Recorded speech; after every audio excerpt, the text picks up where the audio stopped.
বিসমিল্লাহির রহমানির রহিম। প্রিয় দর্শক, আসসালামু আলাইকুম।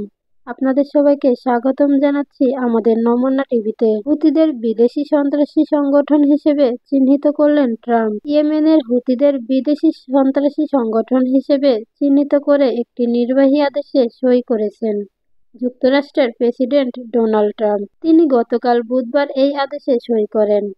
হুতিরা মূলত ইরান সমর্থিত সশস্ত্র গোষ্ঠী। ইয়েমেনের উত্তর পশ্চিমাঞ্চল হুতিদের দখলে রয়েছে।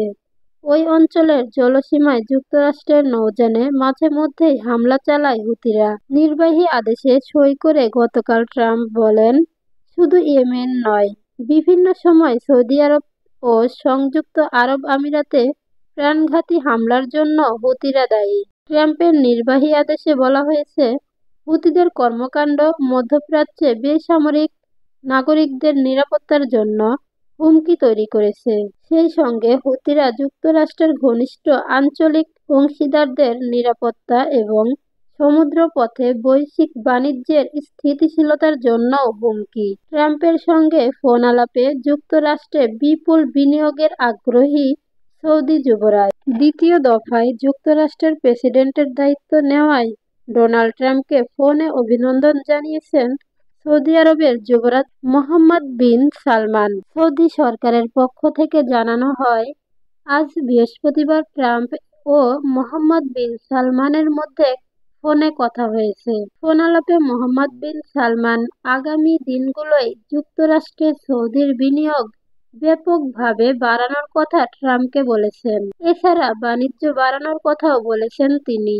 সৌদি আরবের পররাষ্ট্র মন্ত্রণালয়ের বিবৃতিতে বলা হয়েছে, দ্বিতীয় দফায় প্রেসিডেন্ট নির্বাচিত হওয়ায় ট্রাম্পকে সৌদি বাদশাহ সালমানের পক্ষ থেকেও অভিনন্দন বার্তা দিয়েছেন যুবরাজ মোহাম্মদ বিন সালমান। যুবরাজ জানিয়েছেন, আগামী 4 বছরে যুক্তরাষ্ট্রে $60,000 কোটি বিনিয়োগ করতে চায় তার দেশ। যুক্তরাষ্ট্রের ঐতিহাসিক মিত্র সৌদি আরব। ট্রাম্প তার প্রথম দফার শাসনামলে সৌদি আরবকে তার দেশের গুরুত্বপূর্ণ জ্বালানি ও নিরাপত্তা অংশীদার হিসেবে চিহ্নিত করেছিলেন।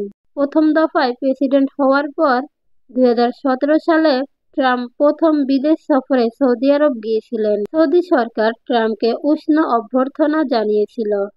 সৌদি সফরে গিয়ে তরবারি নিয়ে ট্রাম্পের নাচ বেশ আলোচিত হয়েছিল। 2019 সালে সৌদি আরবে একটি হামলা হয়। এই হামলার জন্য ইরানকে দায়ী করে সৌদি আরব। হামলার জেরে সৌদির অপরিশোধিত জ্বালানি তেলের উত্তোলন অর্ধেকে নেমে আসে।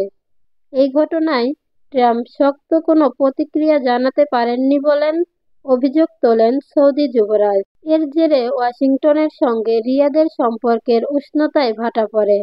তবে তা সত্ত্বেও ট্রাম্পের জামাতা জেরার্ড কুশনারের ইকুইটি প্রতিষ্ঠান সৌদি আরবের কাছ থেকে $200 কোটি বিনিয়োগ পায়। মার্কিন প্রেসিডেন্ট নির্বাচনের প্রচারে সদ্য বিদায়ী প্রেসিডেন্ট জো বাইডেন সৌদি আরবের বিরুদ্ধে মানবাধিকার লঙ্ঘনের অভিযোগে সরব ছিলেন।